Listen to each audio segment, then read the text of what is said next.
qophii ammaatiin haasaa waliigalaa ajajaa olaanaa ABO Jaal Marroo Dirbaa Lammeessaa dhiyaataa isaaniin gara fuulduraatti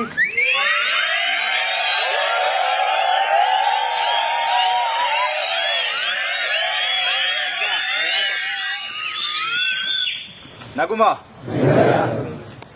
keessa luftan irraantanii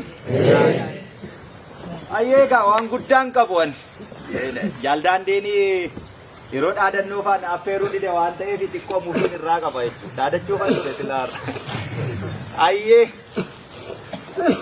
inni ofii maayikiin jechaa tureetu anaan immoo akkasumattiin sagaleen kee maayikii caalaa jedhe. Ni dhaga'ama achitti ni caala miti yankoo ni caala yankoo maayikii yoo dhaga'amu ta'e asiiqa ni dhaga'ama.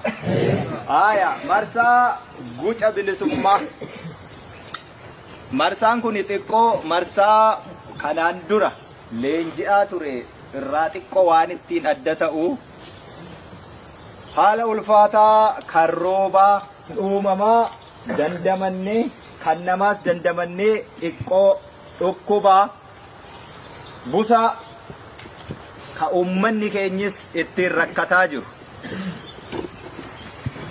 Busaan kun illee ka to'atamuu danda'u waraanni bilisummaa Oromoo akka waraanaatti addi bilisummaa Oromoo ABO'n akka jaarmiyaatti waan qabuun uummata kana bira dhaabbachuuf yaallee qoricha ofitti hirkannoo kanaan dura qabnu sanaan keessumaa aanaalee lafa cittuu yookaan immoo yabaloon jiru bishaan ciisaan baay'atu uummata naannoo sana jiraatu miidhama guddaa keessa ture haga lubbuu dhabuutti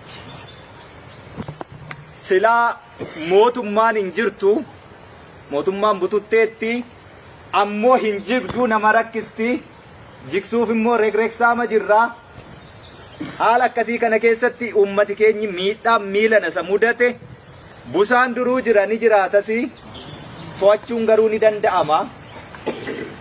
Yakka namoomaa uummata keenya irratti hojjetame qoricha argatamuu danda'u akka uummanni hin arganne lolaan yaalamee lolaan dadhabamee uummatichi qurxummiif galaana ta'ee waraanaa fi uummanni wal simee wal fudhatee silaa gabrummaatu jira. Gabrummaan jiraannaan roorroo jira. Roorroon jiraannaan diddaa jira. Diddaan jiraannaan falmuutu jira. Falmiin jiraannaan immoo wareegama jira. Wareegama duuba immoo injifannootu jira.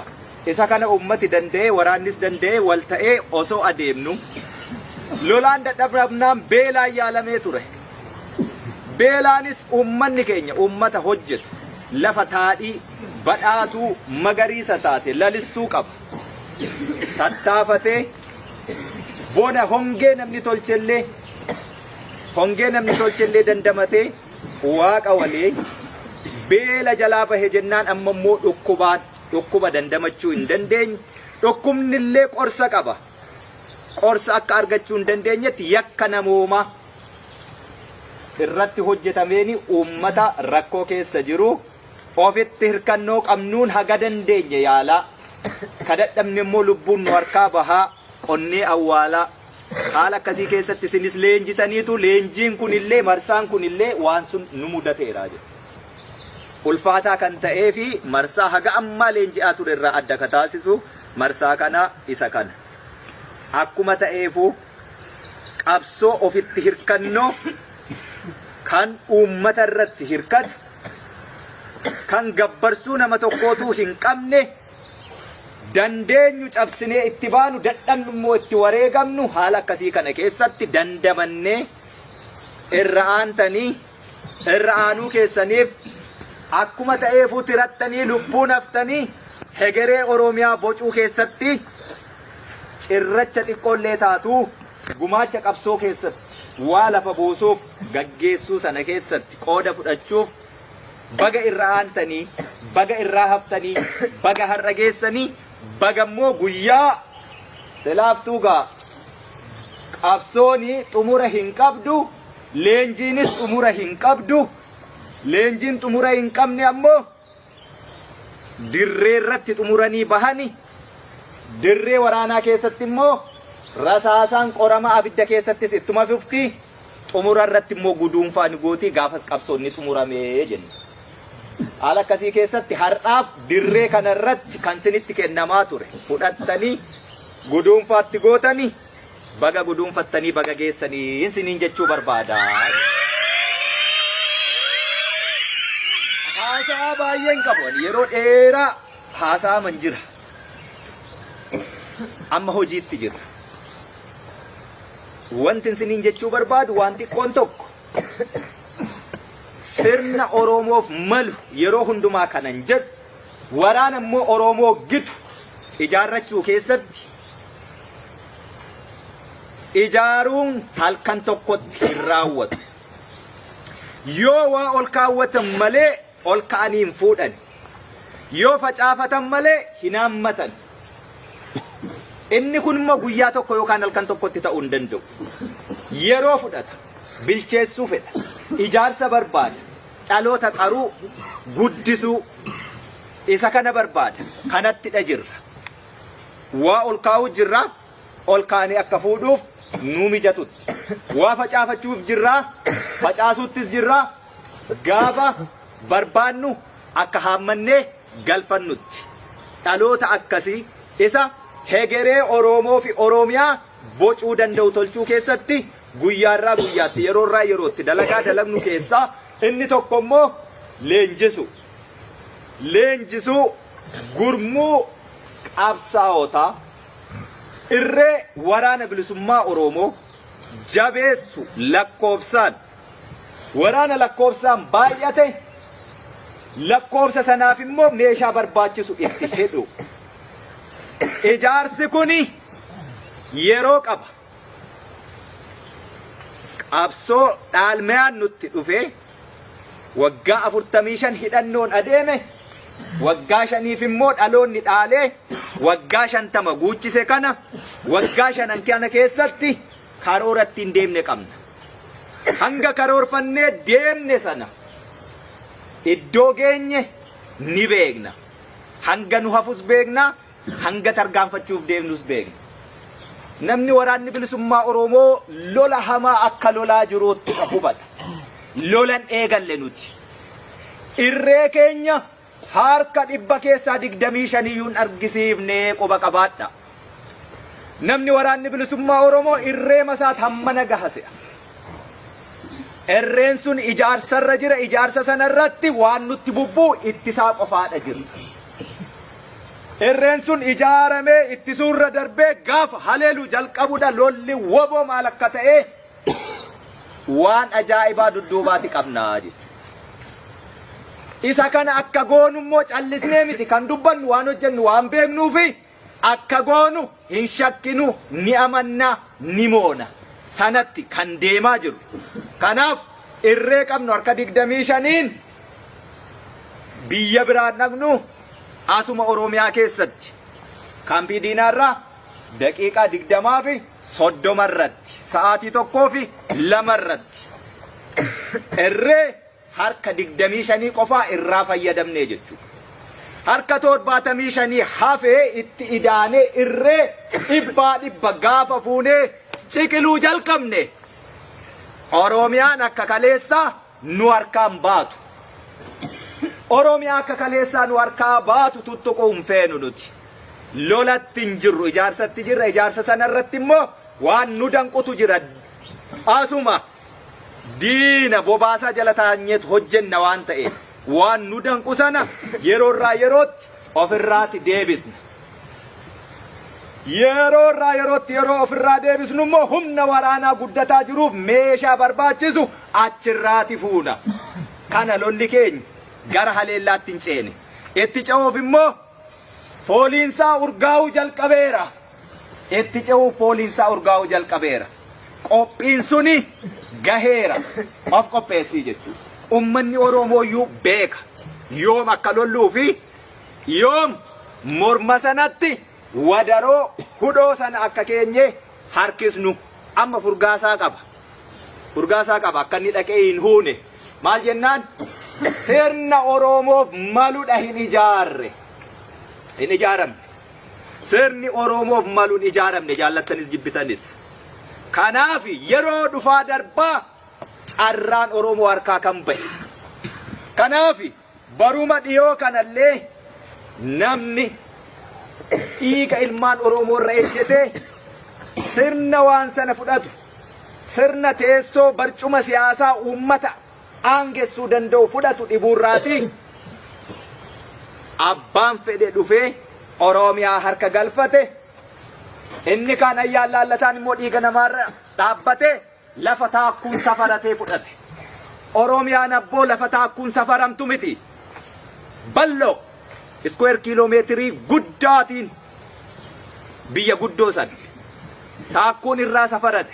Warri kaleessa dhiiga qeerroorraa dhaabbate lafa taakkuun safaree fudhate har'as dhiiga obootiin lafa taakkuun safaree fudhatuufidha maggalaa jira. Akka inni akkas hin taanetti sirna sana injifatee diina injifachuu qofaa miti. Oromoon diina yeroo hedduu injifateera. Sirna diina injifatame keessatti lafa qabachuu danda'u dhabe.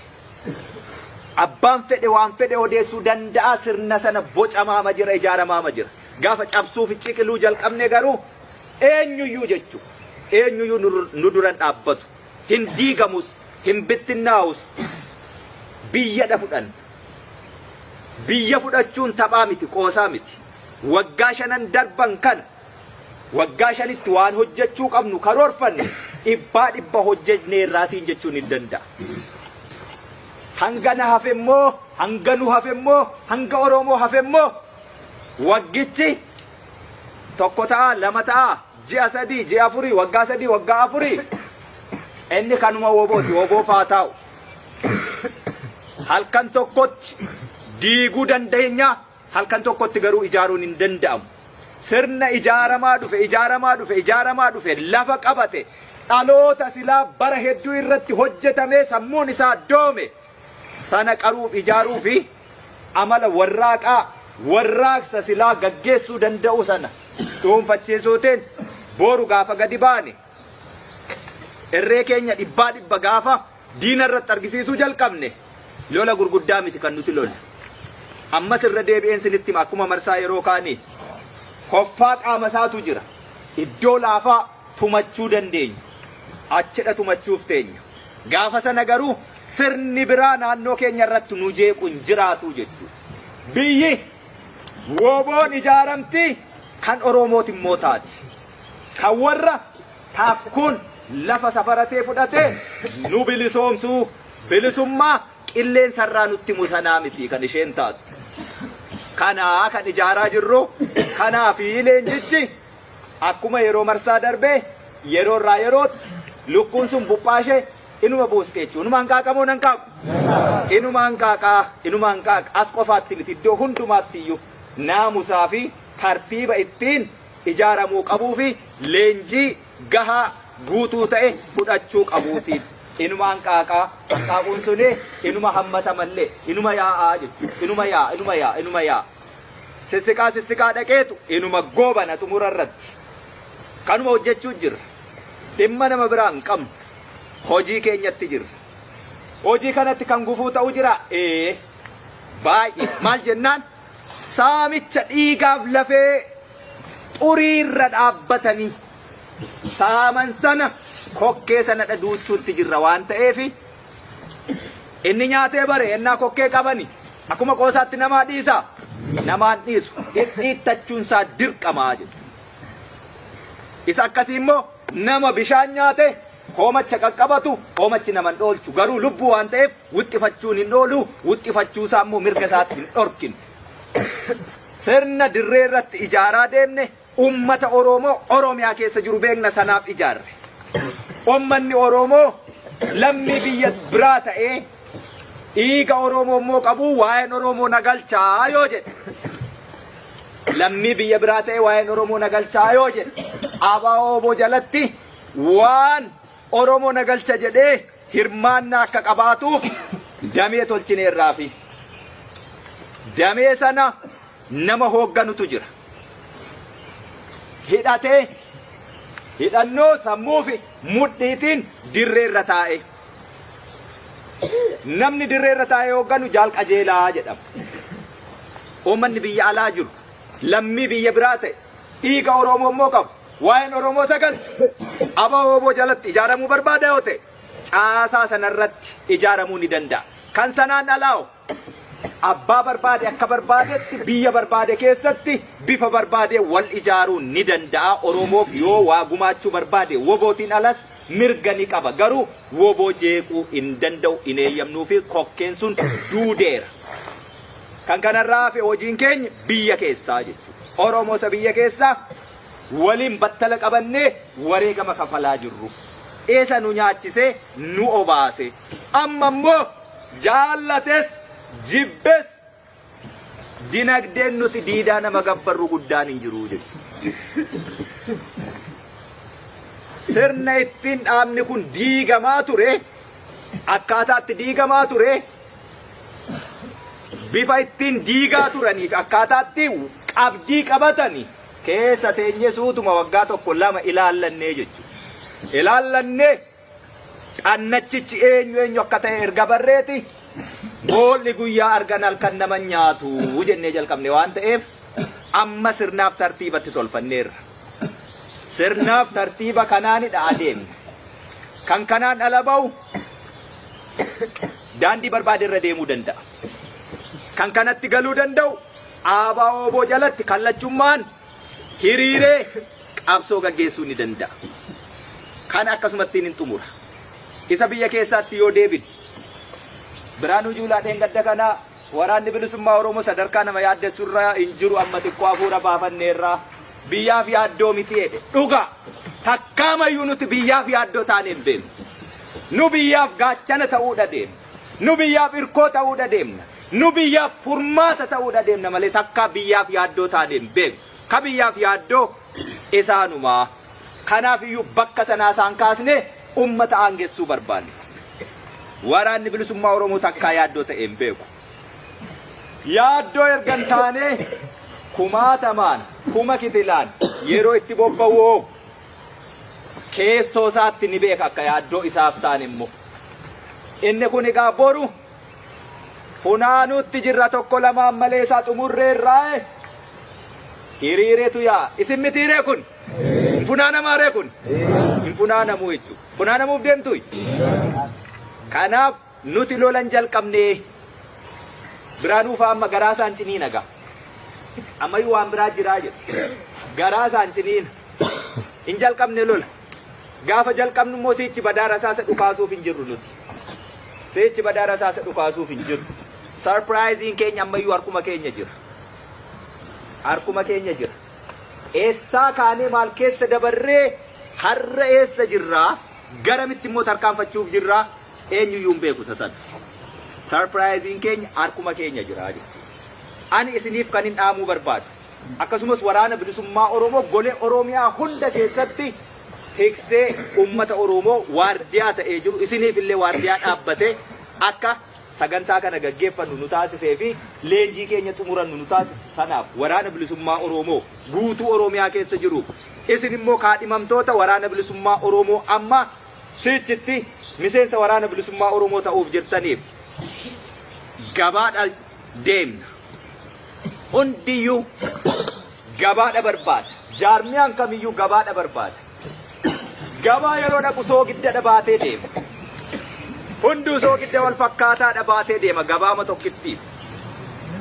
Soogiddi sun abbaan dhugaa qabatee akkaataatti gurguratu beekeetu ummanni irraa bita malee hunduu soogidda wal fakkaataa sana qaba. Gabaan sun ummata. Hundiyyuu ummata sanatti kan haasa'u.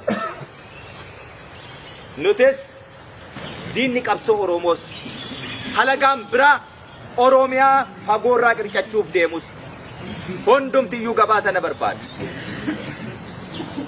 Gabaa kana soogidda ajaahaa qabannee yoo ba'an inni sunis naamusa keenya jechuudha. Soogidda sana Oromoon isa diina harkaa dhandhamee beeka. Soogiddicha argeera. Ni beeka. hagam akka tortoraa ta'e yookaan hagam akka midhaa ta'e ni beeka.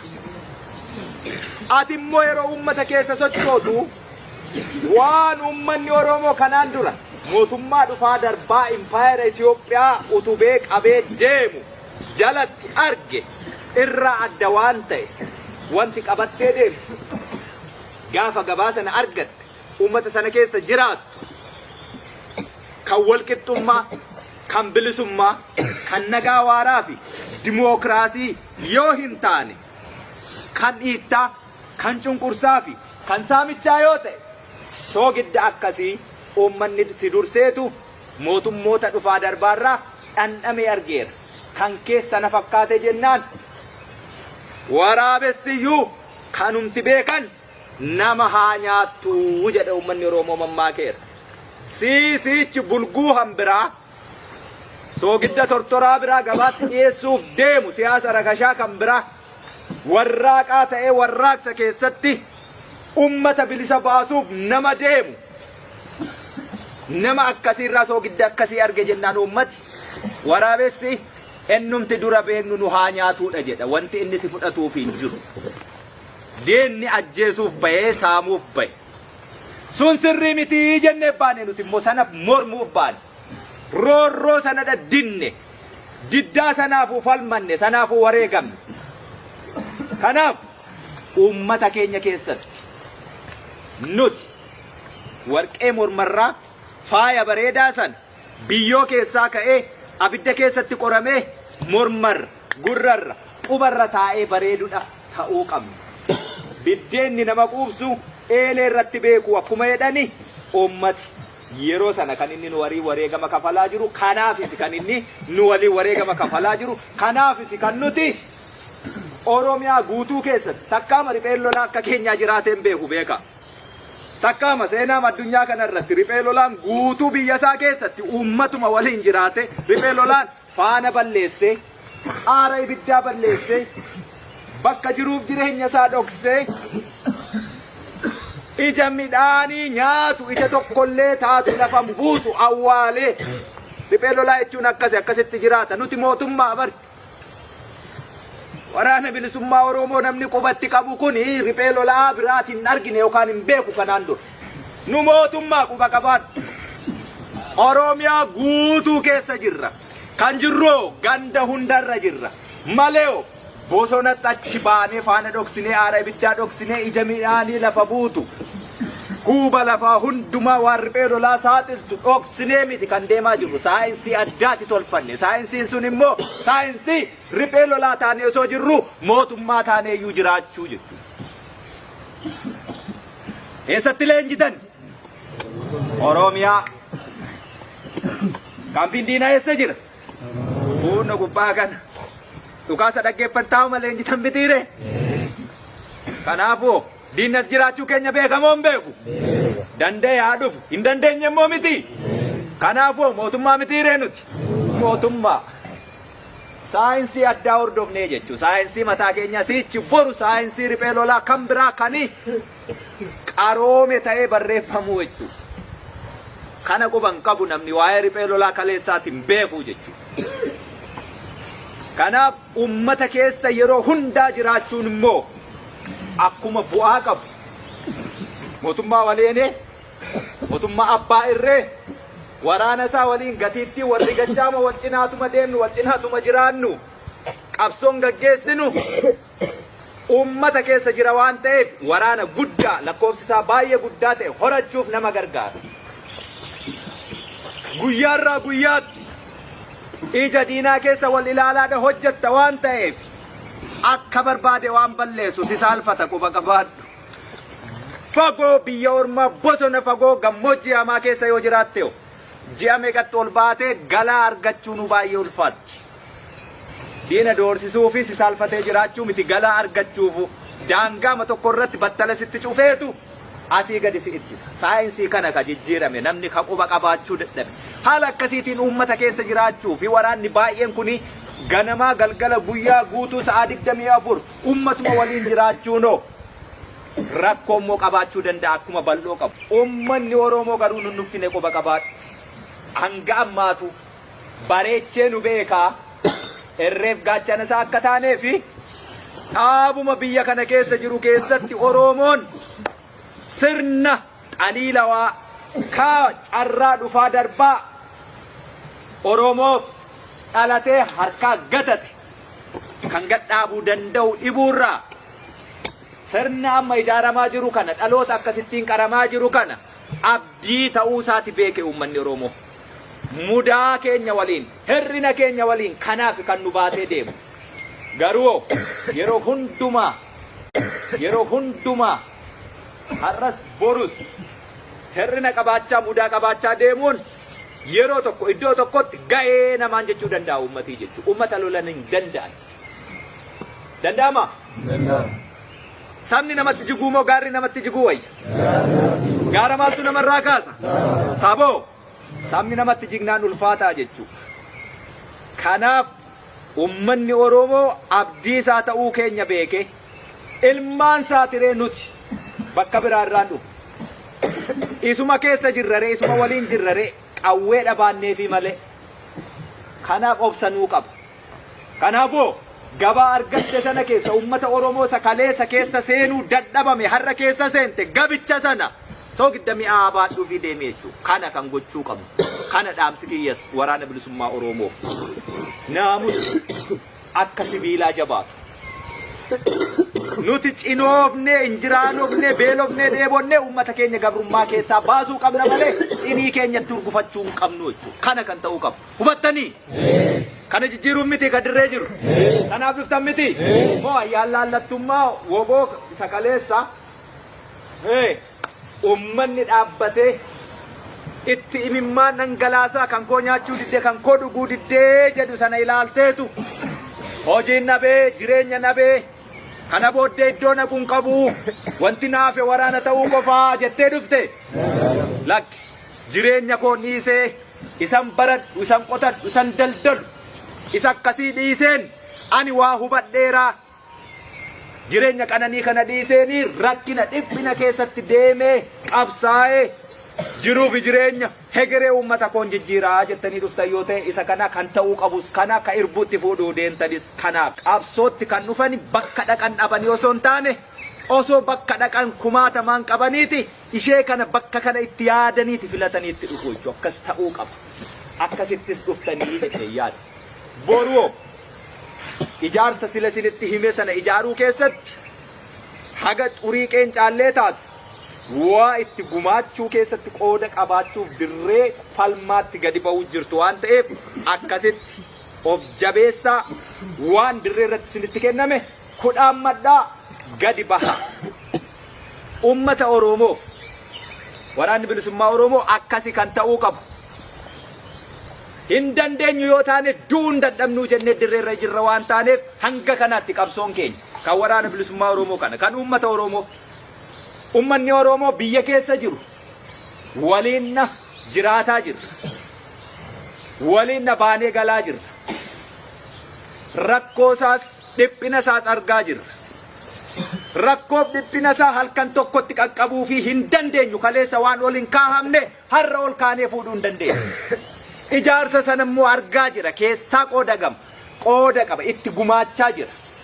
Sirna isaaf ta'u boru carraa dhufu kamuu keessatti akka isan dabarretti irree qabaatee dhaabbatee ka ittisuu danda'u ijaarrachuu keessatti gumaachaadha jira uummati Oromoo.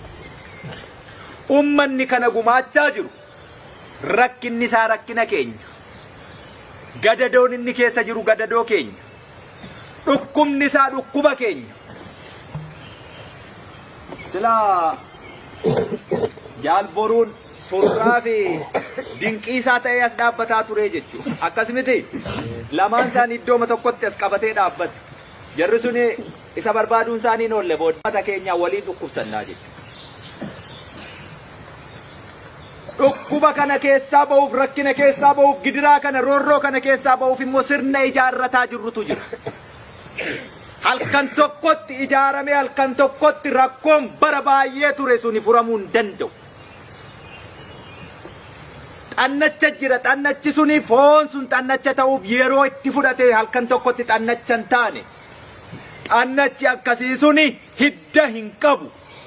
hidda fooniitti hidhatee immoo waa nyaataa jira. Cituuf yeroo barbaada. Haaduun sana muru sirnaan morodamuu qaba. Isinii jechuu anaa jechuu kan morodamaa jiru.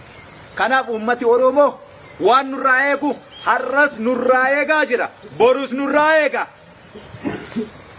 Inuma finnammoo shakkii tokkollee hin qabnu jechuudha. Yeroo itti karoorfannee deemaa jirrutti akka qaqqabsiisuu dandeenyu waan bilchaachaa bilcheessaa jirurraa beekna. Inuma qaqqabsiisnammoo. Hagasittoo wal'aansootti jirra. Wal'aansoonoo haga wal kuffisanii lafa wal gahanitti wal rirriituu, wal rirriguu, wal momoccoruu, wal dirmammeessuu ni qabaata. Ummanni keenyi qaama dirmammaahaa jiru sana waan ta'eef qophiinsaa, ijaarsisaa inni keessaan deemu akkuma deemutti iccitiima deemu sanaan akkuma wal quba qabnutti akkasumatti akka deemu uummata Oromoon dhaammachuu barbaada. Isa utubaa wirtuu lafee dugdaa qabsoo bilisummaa Oromoo ABO'n gaggeeffamuu ta'e sana dargaggeessa shamarran qeerroof qarree dardarran hundumaa biyya keessa jiran ijaarsa sirna lafa qabatee ijaaramaa jiru keessatti akka waliin beeknu sanatti adeeman. Uummanni Oromoo roorroo isarra jirtu kana har'a isatti hin dhufne halkan tokkottis hin qolatu. Waggaa 160 dhiyaatuufidha sirni isa gabroomsu ijaarame. Waggaa hamma kana sirna ijaarame diiguuf itti bubu'anii dhiyeessuun rakkoo guddaa fida.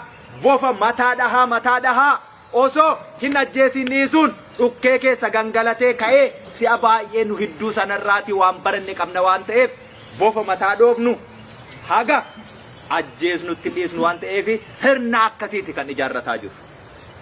Ummanni Oromoo akkasitti nu beeka, akkasittis nu beekuu qaba. Akkasittis nu eega, akkasittis nu eeguu qaba. Waan nu eegummoo we will deliver it. Inuma finna. Ni shakkituu kan? Ni shakkituu? Ani hin shakkuu jedhu. Hin shakku waan bilchaataa jiru nin beekaa jedhu. Waan bilchaatu sana yeroo itti bilchaatu boqqolloo facaafatanii itti aramanii dhufee bilchaatee daraaree suuqqatee hin beekamu moo hin beekamu fooliinsaa? Nyaadhu namaan jedha miti. Maarree akkasuma gaa hin suuqqataa jechuudha. Algee diddigaa jira. Waan jennuuf waan goonu san jechiif gochi waliin deema. Akka goonu beeknaaf jenna. Nama nu laalee, nama nu dhidhiibee osoo hin taane qabsoo ofitti hirkannoo ejjennoo keenya akka damee qilxuutti hidda lafa keessa fageeffateetti fageeffachaa jabeeffachaa waan deemneef diina keenyas beekna. Yoom eessatti akka rukuchuuf jirrus beeknaa jechuudha. Kanaaf uummanni Oromoo akkasitti nu eegaa jira. Isa sana ni finnaa. Dhukkuba hamaa nu mudate. Yakka namoomaa akka sabaatti nurratti deemaa jiru. Mootummaan abbaa irree kun qoricha silaa fudhatee namni du'a ooluu danda'u dhokfachuun balleessuun gabaarraa funaanee balleessee jechuudha. Haga dandeenye daandii dandeenyerraan uummata keenya akkuma yaallutti ta'ee sanarra darbee duuti uummata keenya nurraa fudhachuun hanga waraana bilisummaa Oromoo qaqqabutti illee kun nun jilbeenfachiisu. Uummanni Oromoo kan hin jechuu barbaadu bakka jirutti keessumaa naannoo bishaan harawwa ta'e kuufatu jirutti bishaan kana qotuu, dhangalaasuu, qoorsuu, bookeen naannoo sanatti akka waliin horre gochuu danda'uutu irra jira. Busaa akkitti ilaalantu jira akka aadaatti. Akka aadaatti akkatti ilaalantu jira uummanni Oromoo baadiyaa keessa jiraatu keessumaayyuu akka waan bookee irraa naman qabanneetti ilaaluutu jira. Akka hafuura wayiitti ilaala busaa akkasi miti. Bookee kan sana fidu. Bookeen sun immoo bishaan naannoo irra kuufate irraati kan inni dhufu. Keessumaa xiyyoo margi jiru sana yabaloo sanaa jechuudha. Mandii irraa kaasee hanga naanna'ee Dambidoolloo ga'utti. Ummata gidduu kana jiru jechuudha baay'ee miidhame. bishaan kana qoorsaa eenyurraa waa tokko yuun eegina akkuma waraanni bilisummaa Oromoo siniin jechaa jiru. Bishaan kana qoorsaa baasaa haa dhangala'u. Bookeen busaa achirratti akka inni hormaatan gaggeessine. Du'a nama tokkoof nama lamaallee oolchuu dandeenya akkasitti yoo ta'e suniyyuu waan guddaa waan ta'eef. Mala dandeenya hundaan dandamachuutu nurra jiraata waan ta'eef. Uummanni Oromoo waan nurraa eegu eenyuma finnaan dhaamsa kiyya. Inni kaan waraana mootummaa keessa kan jirtan warri quba waliin qabne akkuman kanaan dura sinii dhaamu qawwee keessan gara diinaatti garagalfadhaa. Haadha keessan abbaa keessan obboleessa obboleettii keessan hin ajjeesina. Gara waraana bilisummaa Oromootti baha. Akkuma aadeffatamee guyyaatti 50-60 harka kennaa ooltan goleeree Oromiyaa keessatti woboon isiniif gaachana obboleessa obboleettii keessanii warri quba waliin qabne akkas godha. Qaama mootummaa keessa kan jirtan namni Oromoof waan hojjete oolmaa oole malee bakka oole miti ka ilaallu warri quba wal qabnu sun keessumaa wacabbara lola guyyaa 3-4 Amaaraa fi Piippii waliin gaggeessan keessatti wareegamuuf deemna ammas akkuma Tigraay akkam goonuu jettani. Yoo wareegama ta'e wareegamni isin kaffaltan akkuma wareegama dirree irratti kaffalameeti. Qabsoo bilisummaa Oromoo keessatti galmee seenaa irratti qorreessin barreessina. Ammatti hin socho'inaa. Dhaamsi kiyya akkasiin qaqqabu beeka waan hin ta'eef. Akkaataan itti wal qaqqabsiisuu dandeenyus daandiin nama hedduu ga'uu danda'u isa kana waan ta'eef.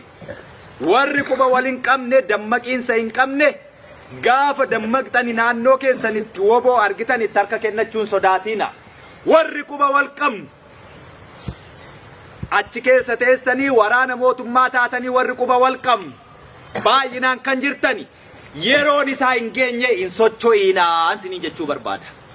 Yeroon isaa hin geenye yerootti socho'uu qabdantu jira. Ammaafoo wareegama kamuu kafaltan seenaan silaa bakka itti sin qoruu qaburraatii bakka biraatti galmee seenaan taane irratti akkan qoramne qabsoo bilisummaa Oromootu quba sin qaba waan ta'eef sana milkeessuu keessattuu wareegama kafaltan waan ta'eef sanaaf hin gaddiina. Boru galmeen seenaa saaqame yoo ilaalamu maaliif eessatti akka wareegamtan ni beekama. Warri wareegama sanarraa haftanii sochoonuu hin sochoonuu jettani wanti akkasii kanaan duras nu mudateera. Deebi'ee akka nu mudatu hin feenu akka inni bukatu sin barbaannu obsaa turaan siniin jechuu barbaadaa jechuudha. Waraana mootummaaf kan hin dhaamu kana. Ummata Oromoo kan lammii biyya adda addaa taate dhiiga Oromoo immoo nan qaba waa Oromoo na galchaa jettu immoo waraanni bilisummaa Oromoo kaleessa eessatti akka mucucaate eessattis akka kufe dhaloota baretu dirreerra jira. Hin sobiina hin sossobiina gargaris hin qoodiina. Nutu walitti aana jaala waliin jenna. Jaalli jaalala haadha abbaa firaa finna fiixaa obboleessa obboleettii irsa niitii jaalli jaalallisaa sana caala waan ta'eef jaalala akkasii gidduu seentanii adda baasuu hin dandeessani. Sana immoo argitaniittu yoo dhugumaan biyya kamuu jiraanne dhiiga Oromooti qabna waan Oromoo nu galchaa jettani abaa'oo oboo jalatti jaal qajeelaa akkuma sinii keenya jalatti ijaarama. Kaleessa jaarmiyaa ijaaramu dinagdee iddoo tokkotti dhufu hin feenuu ka jedhe anuma jedhe hattuutu jira waan ta'eef keessa isaan beeku waan ta'eef ergan keessan bareeyo isin achuma teessu dhagaa baxxe nuti immoo baay'ee dhukaanee tarkaanfanneerra ijaarsatti jirra. Har'a immoo deebiseen ijaarsichi ni barbaachisa. Kan inni barbaachisu to'annoo isaa waan barre cancalicha waan qabanneef. Ati ballaan isuma barri ijjisaa argee odeessaa jedhan sanarra jirta yoo ta'e update of godhiin siin jechuu barbaada wanti biraan jiru. Kanuma dhaamsi ani qabu. Kan kanarraa hafeewu asii baatan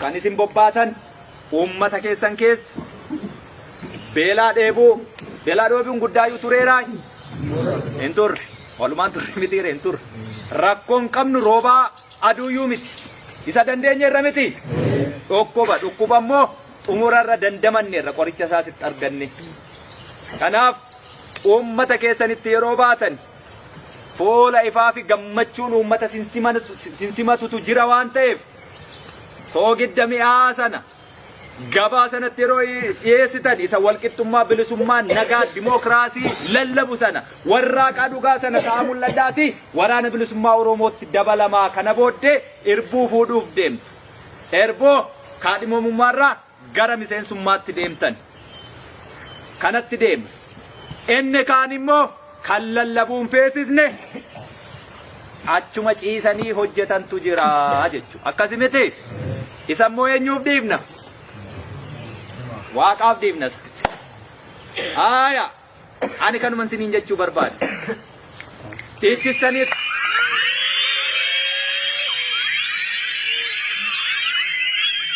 fayyaata dhiichistaniif amileen kiyyalleen xiqqaata maalani baay'ee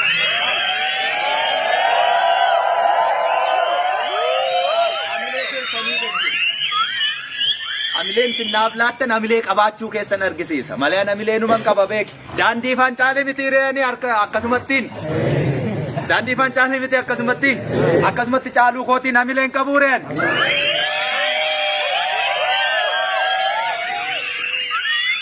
kanaafuu tartiibumaan ajaja sinitti darbu eeggattanii laaqana nyaattanii gara bobbaatti deemuuf jirra waan ta'eef Echisni singa imo takka rambaa gootanii galtu. Akka rambaa gootu.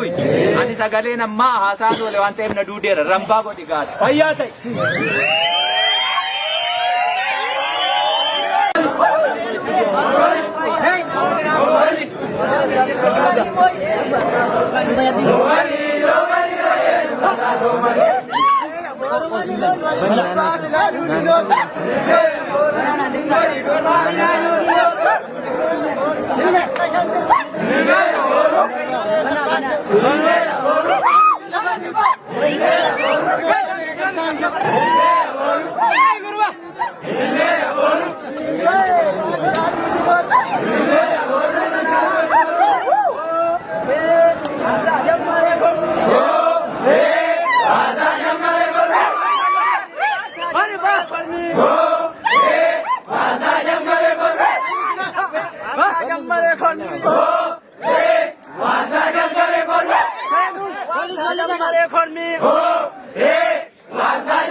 jalqabe kormi haasa jalqabe kormi lameessa beekaa haasa jalqabe kormi haasa jalqabe kormi haasa jalqabe kormi haasa jalqabe kormi haasa jalqabe kormi haasa jalqabe kormi tuugina haasa jalqabe kormi haasa jalqabe kormi haasa jalqabe kormi